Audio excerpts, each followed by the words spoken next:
Hello, and welcome to this Australia-New Zealand Women's Declaration International webinar for November 2024.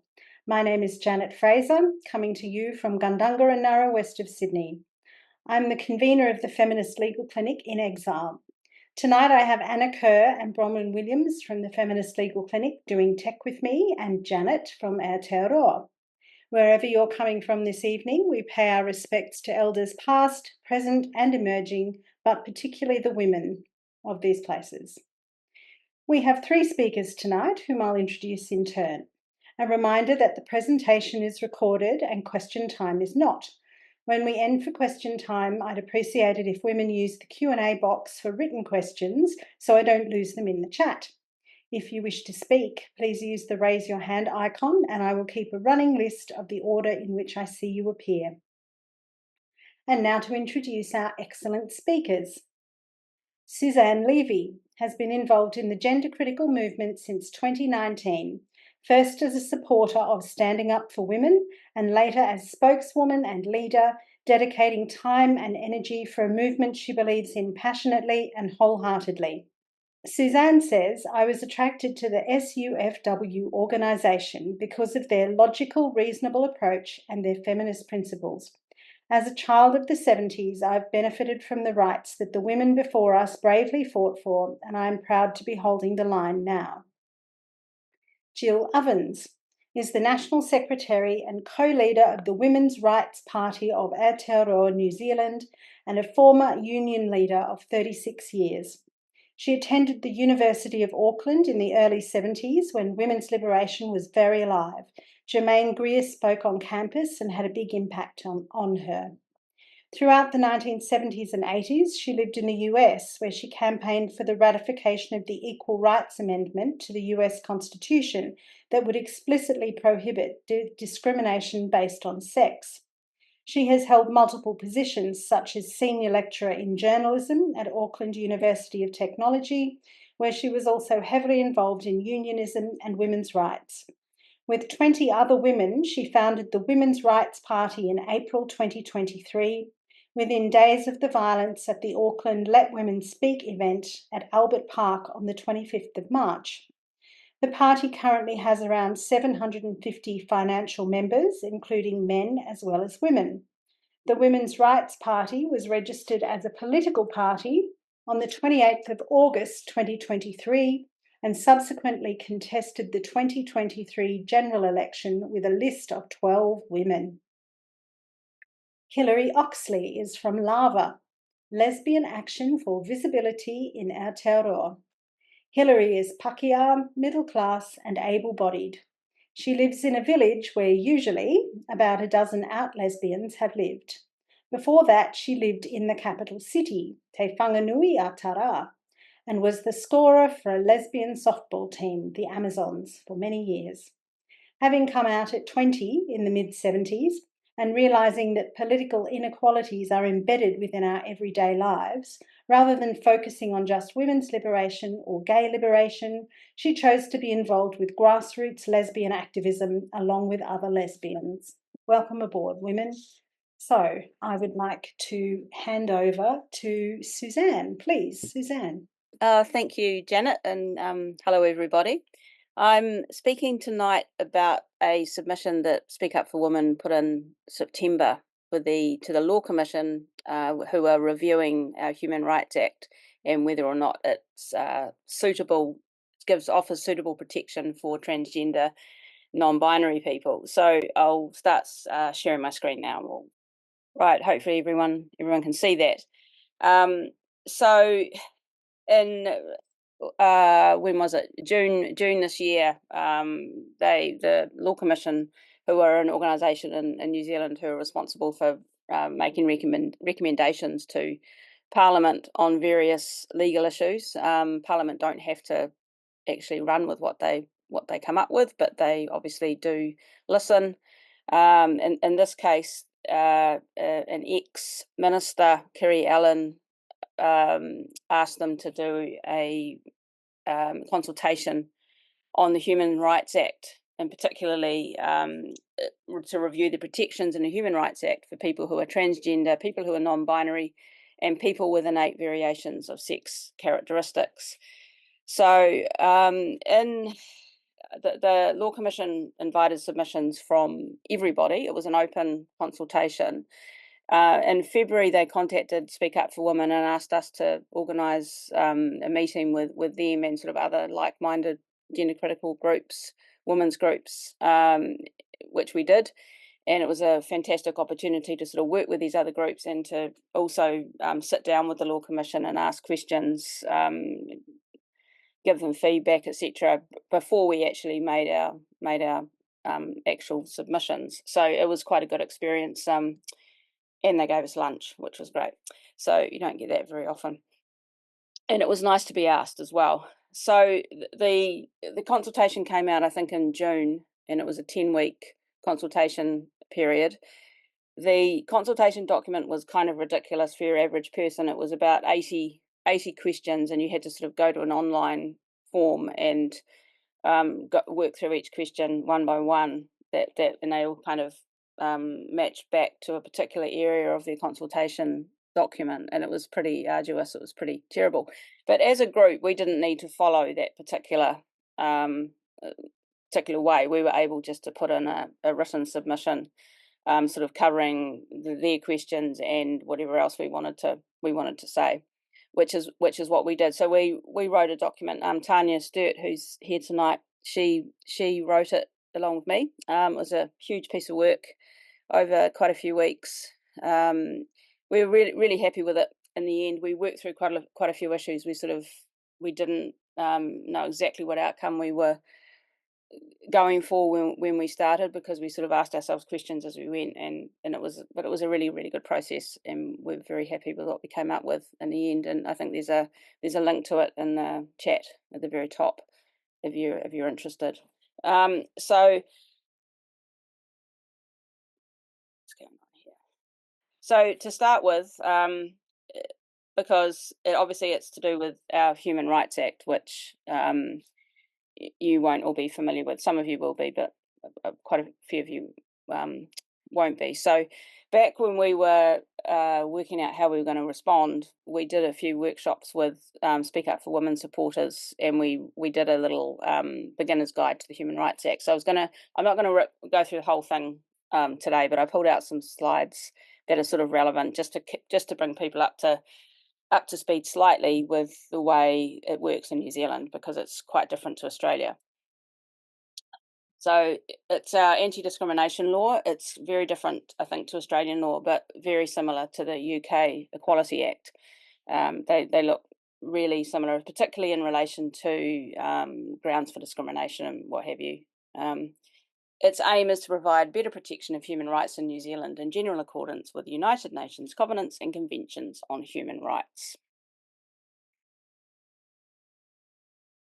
So basically, it outlines unlawful discrimination, and it describes what it covers, and then it explains who specifically is protected. So in terms of what it covers, broadly, it covers employment, goods and services, and education. So it's very broad, but at the same time, it doesn't sort of delve into the tiny little bits of everybody's lives. It sort of leaves us alone for the most part. But it does provide very clear guidance on these three main areas. So, for example, provision of goods and services. This is the main part of the Act, and it just basically says that it's unlawful to not provide someone. If it's a publicly offered service, you have to provide it to everybody. And in particularly, you can't refuse somebody who is one of the protected grounds, or who is covered by one of the prohibited grounds of discrimination, I should say. So I'll go into those next. So Section 44 is the goods and services ones. There are similar sections for employment and for education. And they have a bit more to them, but I'm not going to go into all of that.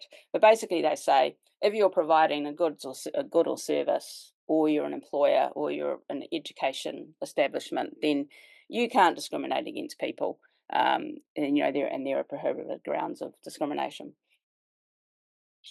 And then so one of the most important parts of it from our point of view are those prohibited grounds for discrimination, and they're often called protected characteristics as well.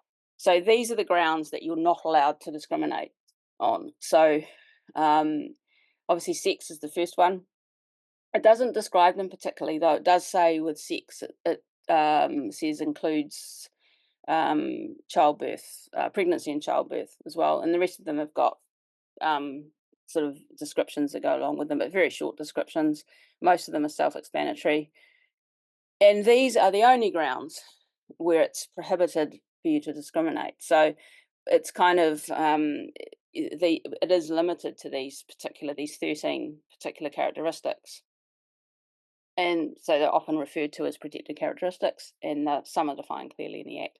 Gender and gender identity has, since 2006, which I'll move on to the next little bit. In 2004, Georgina Beyer, who was our first transgender Member of Parliament, she proposed a Members' Bill to add gender to Section 21 of the Human Rights Act, so it would sit where it's showing in this picture here. And the bill didn't go through, but Parliament sought an opinion from Crown Law as to whether or not gender was already included in the Human Rights Act, and the opinion concluded that it actually was already provided under the characteristics of sex. But this was back in 2006, where things were interpreted quite differently. Gender identity wasn't such a thing, and the logic was kind of that if somebody was discriminated against because they were transgender, it was kind of on the basis of their sex. So it was that they weren't, they basically didn't look like people decided was appropriate for their particular sex. So in an employment situation, a male who, for want of a better phrase, looked like a woman was refused a job, not a sex specific job, just any job, because the employer decided that they didn't look like they thought a man should look. So that is sort of a logical way to say that gender is included under sex. So that's kind of where we were in 2006, and unfortunately that's carried on to today, and it's very, very murky, but it is just an opinion, it's not the law. But it's been picked up and run with by various people who think that it's it's great for them. So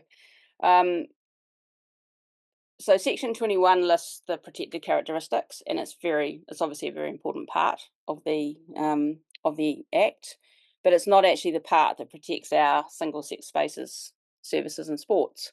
So there are different parts that do that.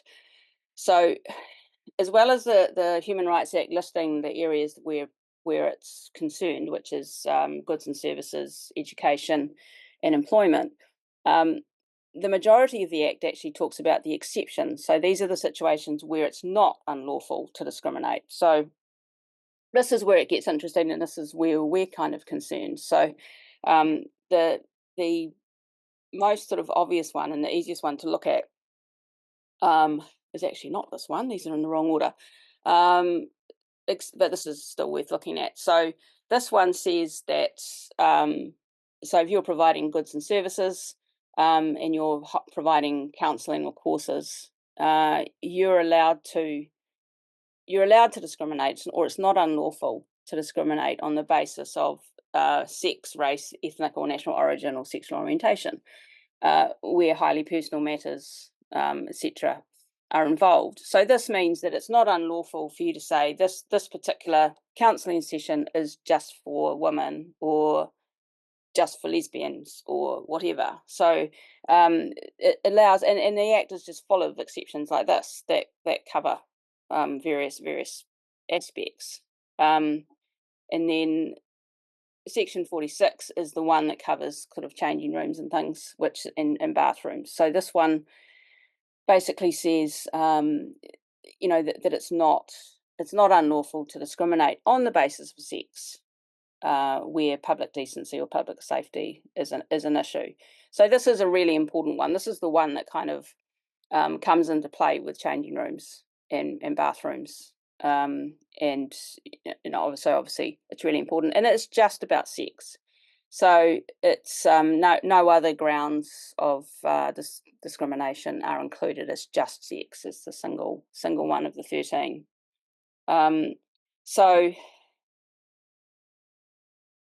And sport is the other one too that just talks about sex. And it's pretty logical. It sort of basically just says where stamina, physique, or strength is relevant, you're allowed to discriminate. Now, it's important to note that it doesn't mean you have to discriminate. It just means you're allowed to. So, in theory, if you're a service provider, say, a swimming pool providing, or a gym providing changing rooms, the Human Rights Act doesn't say that you must provide changing spaces just for women. It just says you're allowed to if you want to. But having said that, if you didn't provide changing rooms just for women, you could be accused of discriminating against women by not providing somewhere for them to use so that they could access your service, and therefore making your service inaccessible to women. So it's not quite that straightforward, like a lot of legal things. It's never that simple. So the other section that does a lot of heavy lifting is Section 73, which is called Measures to Ensure Equality, and it's it's what we use to allow a group that might be considered marginalised to hold an event or a class or whatever that's just for them, and they can exclude other people on the basis that they need the space and the event to sort of, to help their group, so that they can achieve an equal place with other members of the community. So it's a sort of it's positive discrimination. So it's another really, really important one, and it's probably what if Sal Grover's Giggle app, it could have argued if sex was defined as it should be in the Act, it would have been this kind of section in I think your Sex Discrimination Act that would have come into play for that Giggle application. So the other thing about Section 73 is it's only available to groups listed in Section 21. So those 13 protected characteristics are really important when it comes to being able to access the special measures. So at the moment, with if transgender people or gender isn't included under sex or isn't included in Section 21, then in theory they are not eligible to hold events that exclude other people, and that's not necessarily a good thing. There would be arguments for saying that transgender people should be able to gather and do stuff for themselves, just in the same way that we want to.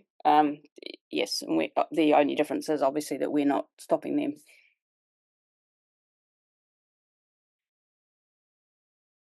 So the way that we sort of approach the consultation is that we welcome the opportunity to influence a change in the Act, because we feel that as it stands, women's rights are not protected clearly enough, and that sex needs to be explicitly separated from all notions of gender identity. And we believe that sex expression can be added in such a way that it does not trump sex, because the protected characteristics in Section 21 are not in competition with one another. They can be referenced completely separately in other parts of the Act, and they are. So this is just a page showing where our submission can be found, and that's also in the chat. So when we looked at this, we sort of, the review itself, we read the document and we thought about what we wanted to say, and we asked ourselves these 3 questions. Does the Human Rights Act provide adequate protection already for that group? And we decided that it did, but it wasn't clear enough. And then we asked ourselves, should there be exceptions in the Human Rights Act to allow for exclusive access to participation for this group in some instances? So should that group be allowed some separation and ability to act as a group away from other groups. And we think that is fair, but there are obviously issues with defining the group because it's so subjective. And thirdly, can exceptions be added to the Human Rights Act without infringing on the existing ones on the basis of sex? And we believe that they can be if they're managed correctly. So we found that there is adequate protection, but there's so much confusion as well, the way things are at the moment, with gender potentially being included under sex. So, and also it doesn't enable the group, the transgender non-binary, to be subject to any relevant exceptions or positive discrimination, and that it does infringe on current exceptions and positive discrimination measures to ensure equality on the basis of sex. So we did want, our outcome was that we wanted things to change, and then we started to tell the Law Commission how we wanted them to change.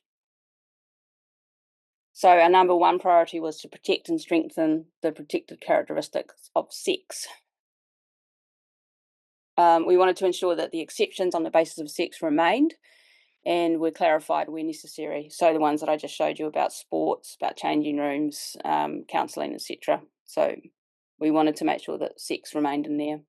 And our second priority was to see whether there was a way to provide protection for people presenting with differences of sex expression or characteristics. And these are the people that Crown Law said were already protected under sex. So we wanted to find a way of protecting those people, but not under the characteristics of sex, because it's so problematic for the other things we're trying to do.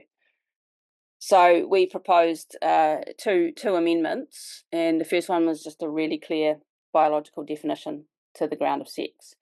And the second one was a new ground to Section 21, so there would be 14 grounds, and it was going to be called variation of sex characteristics. And it's the variation in the external presentation of primary and or secondary sex characteristics. So when we were trying to work out how to look at that protection or that new protected characteristic, we saw that people were in two groups, or we decided they were in two groups. The category one, first category, people with innate variation of sex characteristics and people who've had medical or surgical altered secondary sex characteristics. And category two are people who have a self-professed identity that cannot be defined as subjective and purely ideological. So we see there's two very different groups of people, and they need to be approached differently. So the first category, who are people who have actually something that they've either done to change their secondary sex characteristics. So they are physically different. They obviously haven't changed sex, but they are physically different. And we decided that category can be defined in such a way that it meets the threshold for a new prohibited ground for discrimination. And that means that group of people can have some protection, specific protection under the Human Rights Act. And the one of the biggest things that also helps to create a legal division between this ground and the ground of sex, so that you're no longer saying all genders included in sex, and sex is mentioned in these exceptions, etc., and therefore that includes gender. So it sort of takes it out of those exceptions as well, and it gives us that clarity. And that's just the term variation of sex characteristics. That's what we've proposed. So the second category, it just can't really be defined. It's your non-binary man who feels like a woman, that kind of thing. There's too many scenarios and options. There's no way of determining whether someone's even in the group or not in the group. It's impossible to prove any of that. But at the same time, everybody is covered under the Bill of Rights, and there are other prohibited grounds: political opinion, religious belief, all sorts of things. So it's not like people are left completely unprotected. They still have human rights. They just don't have specific ones that name them. Okay, and that's it. So the next sort of thing, we put our submission in September, and the Law Commission are going to be working on this until I think June, July 2025, at which time they'll put in they'll put out a recommendation that we'll all see, and it'll be up to government or parliament to act or not act on that particular recommendation. And it'll be very interesting to see what does happen. And at the same time, there's a bill in Parliament at the moment called the Human Rights Act Amendment Bill, and it is looking at this as well. So there's a couple of little things that could happen or not happen. I mean, the government could choose just to not do anything with any of this. So that is my presentation. So thank you. Thank you. Thank you for the clear explanations and explaining your strategy. I really appreciate it. And next up, we'll go to Jill. Jill, go ahead. Right, so kia ora everybody.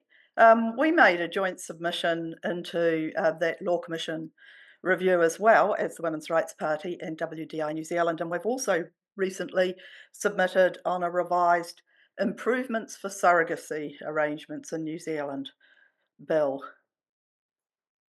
So the original bill was introduced in 2022 as a members' bill, and I'll come back to that bill, and it was accepted by the then Labor government to proceed. But then there was the election at the end of 2023, in fact, just a year ago, and it could have been quietly dropped by the incoming coalition government. But instead, a revised bill that's been to the Law Commission is being considered by the Select Committee, and that's what we were making our submission on. And I think the reason why it's still around is because of the influence of the Libertarian ACT Party, and in fact it's been sponsored by Nicole McKee from the ACT Party, which is what we would describe as a far-right party. So the Women's Rights Party, we have explicit policy on this. We oppose commercial surrogacy due to the potential for exploitation of women, and we think that commercial surrogacy should remain illegal in New Zealand. We also, along with the Women's Declaration International, reaffirm that motherhood is an exclusively female status. So in the UK, 1 in 5 parentage orders in relation to surrogacy are either for gay male couples or single men. And we would say, by definition, they can't fulfill the role of mothers. So the Women's Declaration International, their position is, or our position, is that we reaffirm women and girls' rights to physical and reproductive integrity, and we oppose the exploitation through surrogacy and related practices.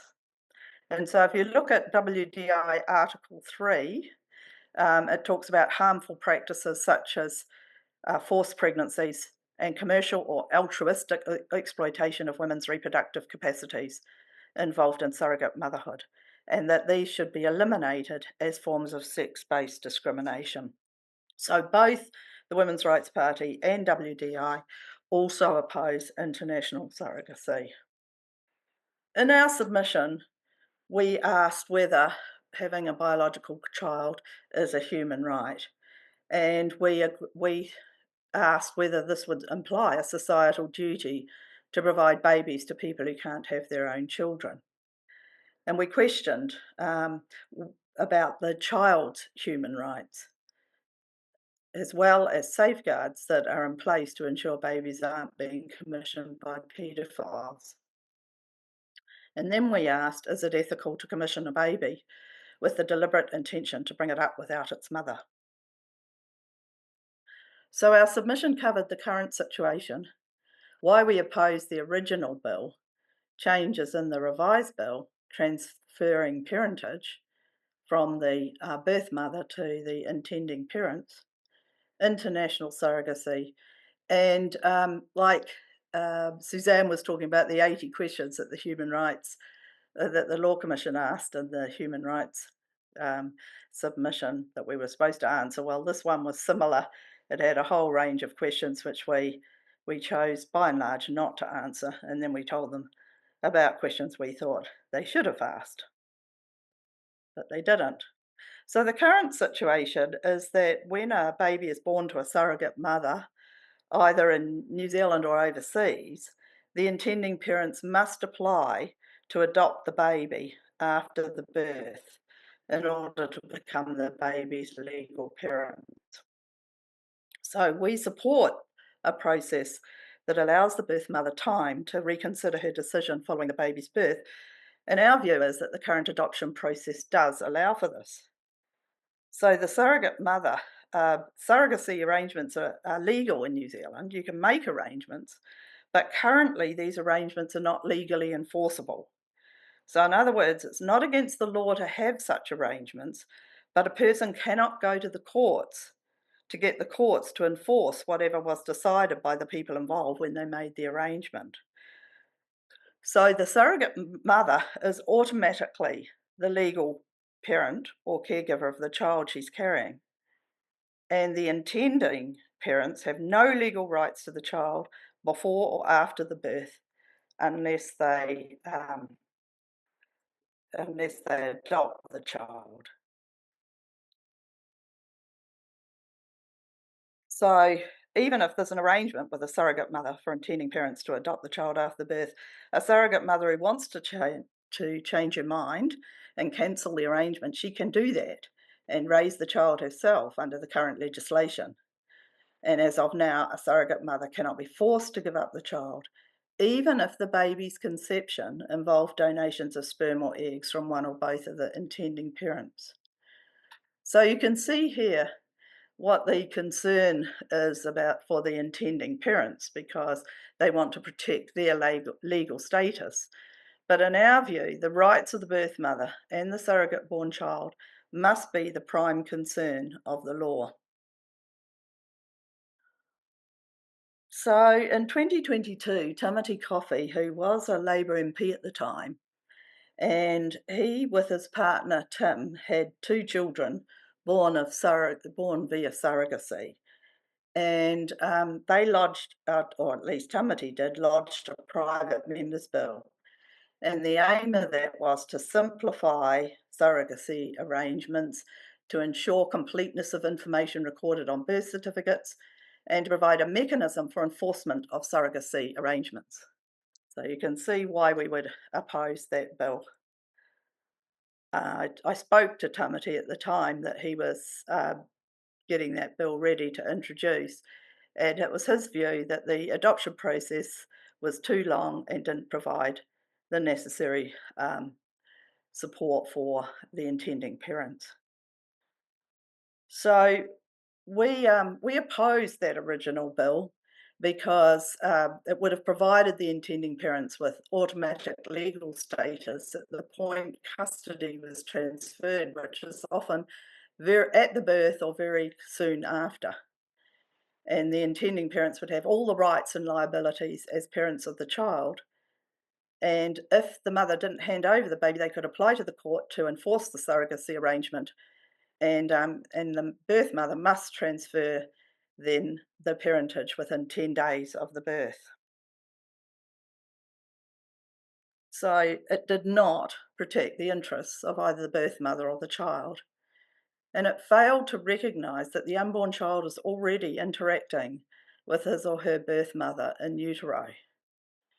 And that's both physical and psychological. As well, we believe that the Tamati Coffey Bill breached the United Nations Convention of the Rights of the Child, which of course proclaim that children are entitled to special care and assistance, including appropriate legal protection, both before as well as after the birth. And the family is recognised as a fundamental group of society in the natural environment for the growth and well-being of all its members, and particularly children. And therefore, families should be afforded the necessary protection and assistance so they can fully assume their responsibilities within the community. And Article 3 of that United Nations Convention of the Rights of the Child states that in all actions concerning children, whether undertaken by public or private social welfare institutions, courts of law, administrative authorities, or legislative bodies, the best interests of the child shall be the primary consideration. And this is what, when the Law Commission looked at the coffee bill, this is what they found as well. And they made a number of suggestions which are now in a redrafted bill that that's being considered by the Health Select Committee, and that's what we were making our submission into. So the Law Commission, though, did describe surrogacy as a unique method of building a family. But in our view, the autonomy and rights of women undertaking pregnancies and birthing for surrogacy purposes need to be taken into account to avoid discrimination and exploitation. And so in our submission, we quoted journalist and author Julie Bindel, who says that there's never much consideration for how a surrogate mother, either financially motivated or as a volunteer, may feel when the time comes for her to hand over the baby she's carried for 9 months and has just birthed. And she says that she's actually talked to many women in this situation and found that when they enter the surrogacy arrangements, they convince themselves they'd merely be carriers, and that's how it's pitched. But they eventually found themselves traumatized and devastated by having to give the baby up. So despite our reservations about surrogacy, we did support the changes that put the child at the centre. And we think that one part of the bill is about surrogate-born children being able to access information about their genetic and their gestational origins. So in New Zealand context, that can mean their whakapapa, which in Māoridom traces back their origins, and that information should be made available, and we've said that it should relate to both the birth mothers and the donors, hapu and iwi, which are levels of structure within Māori society as part of the ethnicity and cultural affiliations that might become important for the child in future years. So it's not just about genetics in terms of health. So we also thought that it was a good thing to tighten regulations around surrogacy services, because there has been a huge increase in the number of surrogacy services in New Zealand. So commercialisation of surrogacy is technically illegal in New Zealand, but the involvement of fertility services in surrogacy services through assisted reproductive technology is a commercial activity. And someone has to pay for that, and that's be it the intending parents and the surrogate mother who gets reimbursed for her costs. So we're concerned that although commercial surrogacy is illegal in New Zealand, fertility services that provide surrogacy services are a booming industry here, as we see from advertisements on TVNZ. And someone has to pay for these privately provided services, which won't be cheap. And ultimately, it'll be those with the means to pay who are exploiting those without, that is, the surrogate mothers.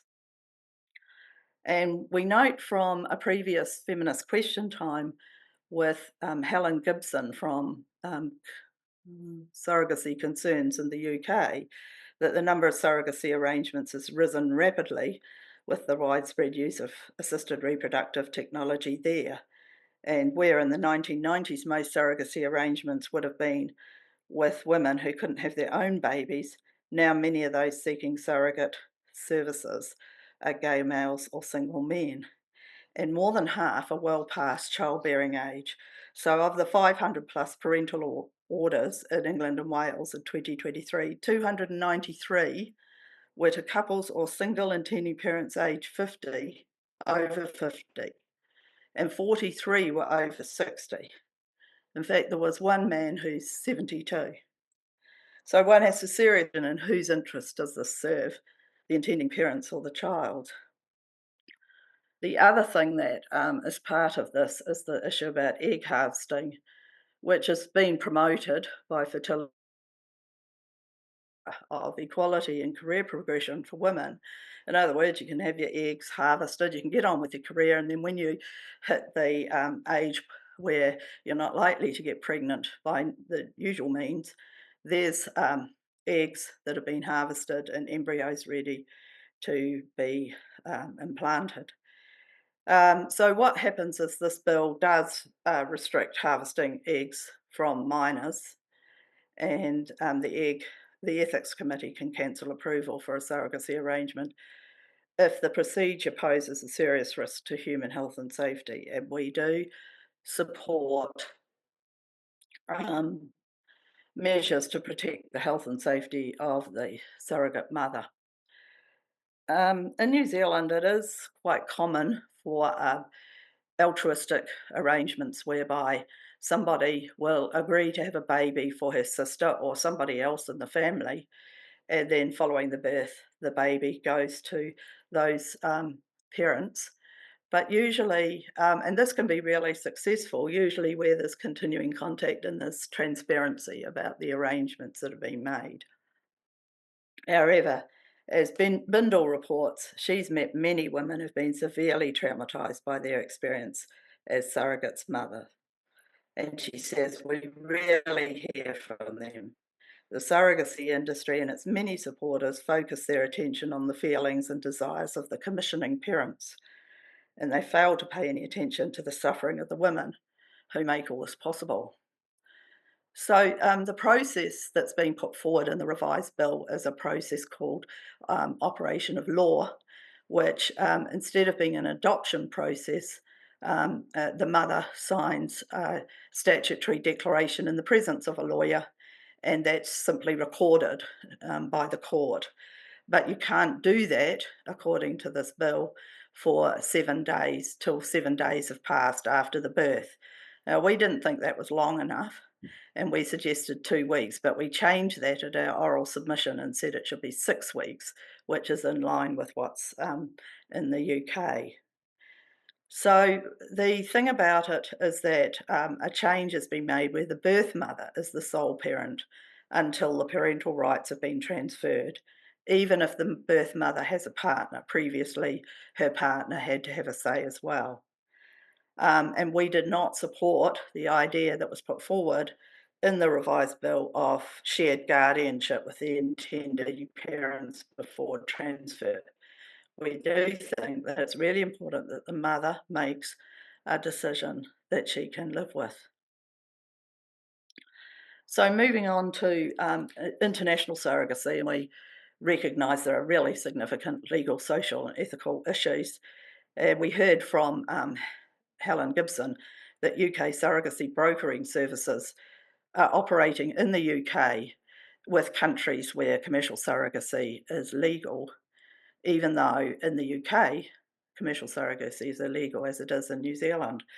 And so what's happening is that countries where there are weak regulations and poor health services, where the surrogate mothers live, the mother and the babies are vulnerable, both in a human rights context as well as a physical context. So Julie Bindle, again, we quoted her that she says that the surrogacy industry is built on the commodification of the female body. It can never be truly free from exploitation. And she goes on to say, in places where for-profit surrogacy is legal, from California and New York to the Ukraine and Mexico, disadvantaged women are being turned into wombs for hire with no consideration for their human rights. In these jurisdictions, where surrogacy is seen as a simple business transaction, the surrogate mother is often required to sign an agreement which gives commissioning parents pretty much complete control over her life and body throughout the entire pregnancy. These women are left to deal with any pregnancy-related health issues alone after the baby's born, and often find themselves settling for far less money than what was originally agreed, especially if there are complications or if a miscarriage occurs, which it frequently does. And there was a really excellent Australian TV foreign correspondent, don't know if any of you in Australia saw it, where babies born with major health problems such as brain damage have been left abandoned in the UK by the commissioning parents from the home country, where the social services and health system are ill-equipped to deal with them. So what happens in New Zealand is that we have regulations around bringing the children back into New Zealand. There's no automatic right to enter New Zealand for these surrogate-born children, even if the parents contributed genetic material, like a sperm or an embryo or an egg, and the children have no rights to citizenship, so they're given a temporary visa, and they have to go through a process in order to get their citizenship. And until they do that, they've got no legal rights for inheritance or any of those sorts of things.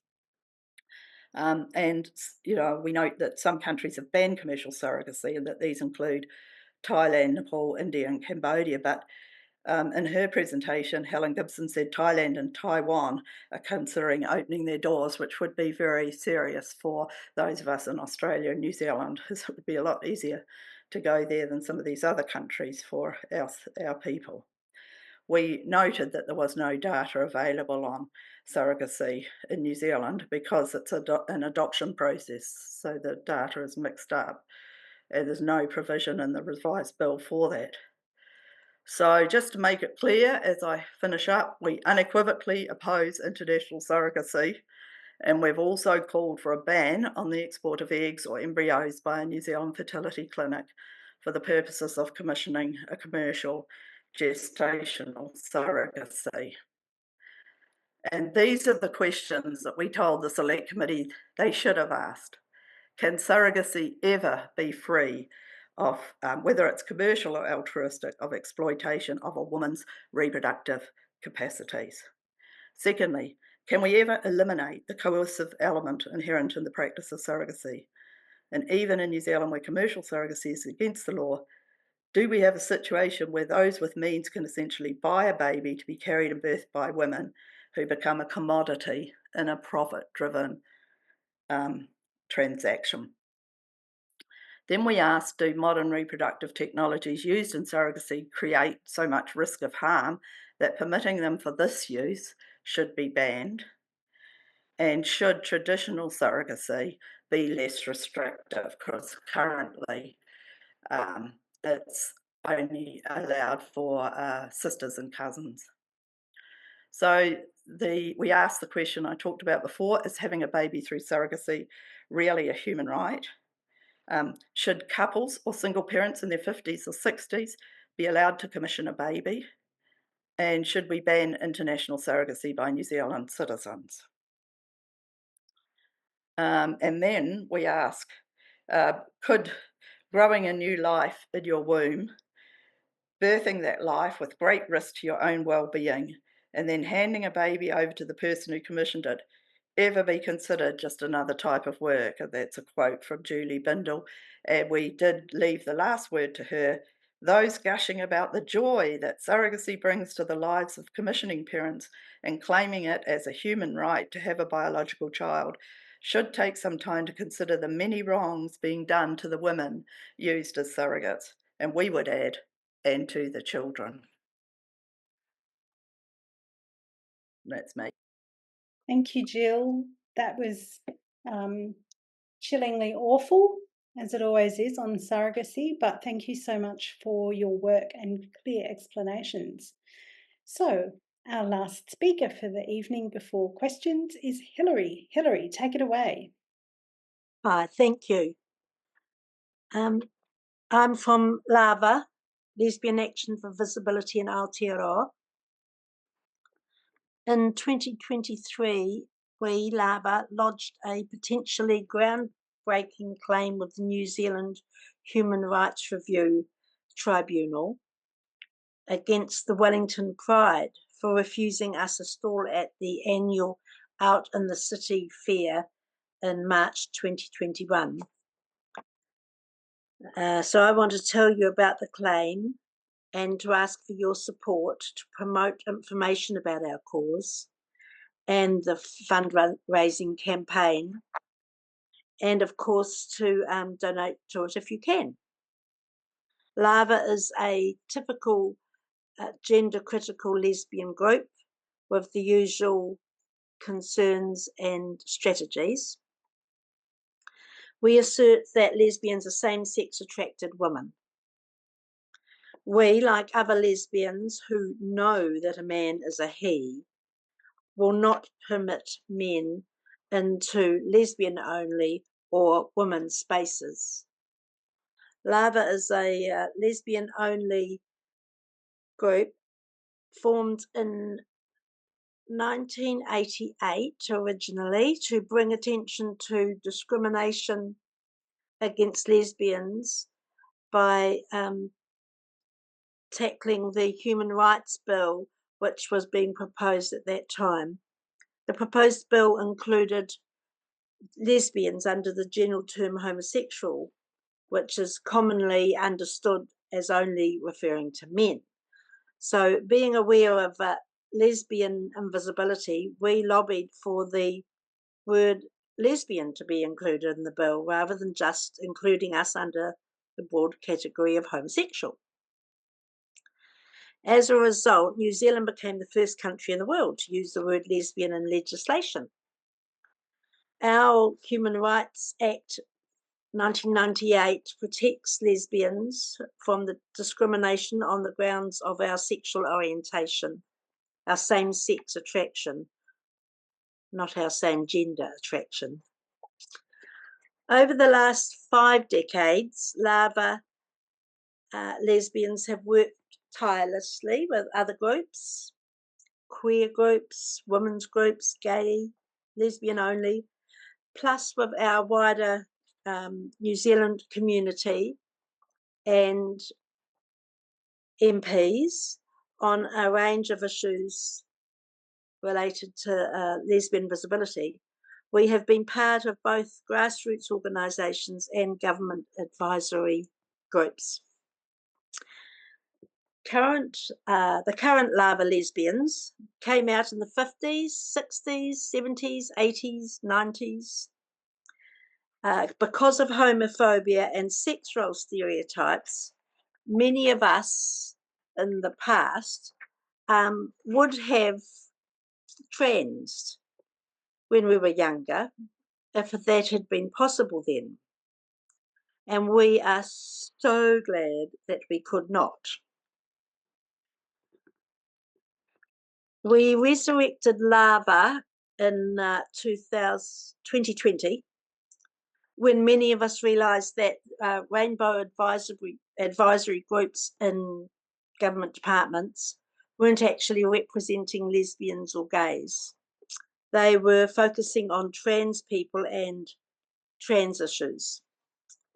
They were following the Human Rights Commission's incorrect guidelines by saying that homosexuality is same gender, not same sex attracted.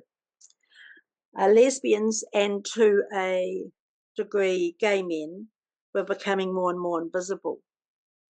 So Lava realised that younger lesbians and women who were wondering about themselves and women who identify as non-binary may be inspired by learning some of our local lesbian history.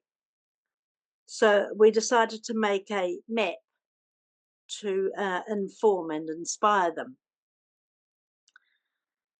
So new and old lesbians got together at the now underground summer camp in 2021, the lesbian summer camp, and we drew up the map, which is about the size of a single bed mattress. Her story included stories from Lava members for many decades, dating back to the 50s. So having made the inspirational historic display, we booked a stall at the Out in the City fair, where lesbians would be and where the wider rainbow community could see central Wellington sites and historical, political and socially significant places, particularly to lesbians. However, 4 days before the fair, where we were going to display this history, Wellington Pride emailed us saying that due to the nature of Lava, our booking was cancelled. They further claimed that Lava is trans-exclusionary and our presence at the fair would make the fair unsafe for trans people, stating that all participants should stand side by side with the most marginalised of the marginalised, including our transgender whānau family. Wellington Pride have never asked for details of the proposed Lava store, and they did not respond to our request for a meeting to discuss the difficult issues, which discussing difficult issues is one of the things that they say that they like to do. But no. The decision to exclude us from the fair because of our nature was based on the placards held by Lava that we'd held at a demonstration on International Women's Day outside the Ministry for Women's office in 2021. We were demonstrating against their definition of woman, which is anyone, and their lack of acknowledgement of lesbians. Our placard said, "Sex can't be changed. Don't trans the gay away. Protect gender non-conformity and our youth. Don't skew data. Biology is a fact. Female is not a feeling. Protect women's rights, sports, safety, and statistics." These sane messages make us unsafe, apparently. So because we still wanted to inspire the lesbian community, on the day of the fair, Lava displayed the map at a demonstration outside the fair. Pride supporters, including some board members, mounted a noisy counter-protest, holding signs bearing slogans such as "fuck turf cunts," and at one point they surrounded us chanting in our faces, really, really close, such things as "pack your shit and go." Lesbians from the stalls inside the event were harassed when they came outside to show us support. We did feel physically unsafe for a good deal of the time. It was really scary, very noisy, stressful, and it was a very, very, very sad day. Lava members were very distressed by what happened and by being excluded from our event. We are members of the rainbow community, after all. So we decided to make a complaint to the Human Rights Commission, alleging that we had been discriminated against by Wellington Pride. And following this, we had 2 mediation sessions with them. No resolution was reached. The process here in Aotearoa, in New Zealand, is that when a group or a person is alleged to have breached the Human Rights Act, the first step is mediation. If mediation is not successful, then the aggrieved parties can lodge a claim with the Human Rights Review Tribunal, whose role is to determine if there has actually been a breach of the Human Rights Act. After much consideration, we decided we would lodge a claim with the tribunal. We believe the issue was too important to ignore, and that a ruling from the tribunal would be a milestone in the fight against the imposition of gender ideology and the erasure of lesbians. The claim is that Pride unlawfully discriminated against LABA on the basis of our opinions about trans issues and women's rights, and because of our views that trans women are not women and therefore cannot be lesbians. We are saying that these opinions which we hold are political opinions, and therefore they are protected under the Human Rights Act. We are saying that they invited applications for stalls, and so therefore Pride was offering a service, and therefore discrimination against us because of our political opinion was prohibited by the Human Rights Act. The key issue that is being debated is whether opinions about trans issues and women's rights are political opinions, or are they simply personal opinions and therefore not protected, which would mean that the Wellington Pride were entitled to exclude us from the Pride event. Pride denies that LABA's opinions are political opinions and sets out the multiple circumstances that, in its view, demonstrates LABA's support for anti-trans rhetoric and for known anti-trans activists. This has, of course, got nothing to do with whether or not our opinions or beliefs can be called political and therefore be protected under the Human Rights Act. They say that we are bigoted and misinformed, and that LABA's opinions are not worthy of being called political because they are so hateful. The opinions are so hateful, in their opinion. Victoria University of Wellington's political philosopher Raymond Das has provided an opinion that LABA's views on these issues are political opinions and will appear as an expert witness for us. And we're being represented by Suzanne Levy, who's a KC. We're currently preparing for the hearing with the tribunal, but the date has not yet been set. It'll be in the second half of next year. We've just found that out. Well, supposedly, hopefully it will be.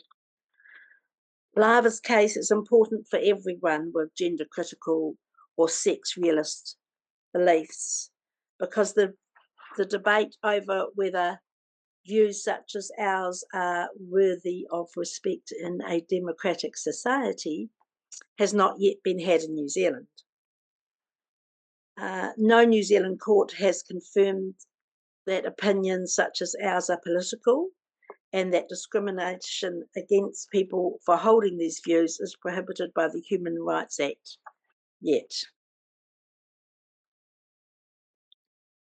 In our country, political and ethical beliefs are protected, but not philosophical beliefs, which is a bit of a shame, as they are protected in the United Kingdom. Political has traditionally been given a narrow interpretation and has not been tested by a case of this nature. So Wellington Pride are receiving legal free pro bono services from a major Wellington legal firm, unlike us who were turned down for representation by the Office of Human Rights Proceedings, which is part of the Human Rights Commission, but independent from them in some way. There are 8 criteria that they use to determine whether a complainant has a good claim, and we met at least 6 of them, but our request for representation was refused. So because our New Zealand population is only 5 million-ish, we need help with funding from elsewhere. Legal and expert costs of more than $10,000 have been met by LAVA to date, raised mostly from within our country. It is estimated that a further $70,000 to $100,000, New Zealand dollars, will be needed. We are running out of time, so we've got 7 months to raise this money. So please share the information explaining our case with others. Talk to them about it. Our website has full information about the case and how to make a donation. And to look at our website, just go to lava.nz, lava.nz. In summary, you can support us by talking to people about the case, referring them to our website, suggest they donate. Every little bit makes a difference. And of course, if you can donate yourself by going to look at our website, lava.nz. Thank you all. Thank you, Hilary. Thank you for your hard work. I think it's really interesting that we have such a similar case here with the Lesbian Action Group. So I look forward to hearing how it goes, and I will be donating. So thank you for sharing that. Thank you. So thank you to our speakers, Suzanne Levy, Hilary Oxley and Jill Ovens. Thank you so much, women. It was a really wonderful webinar. And now I'm going to stop recording so that we can have a discussion.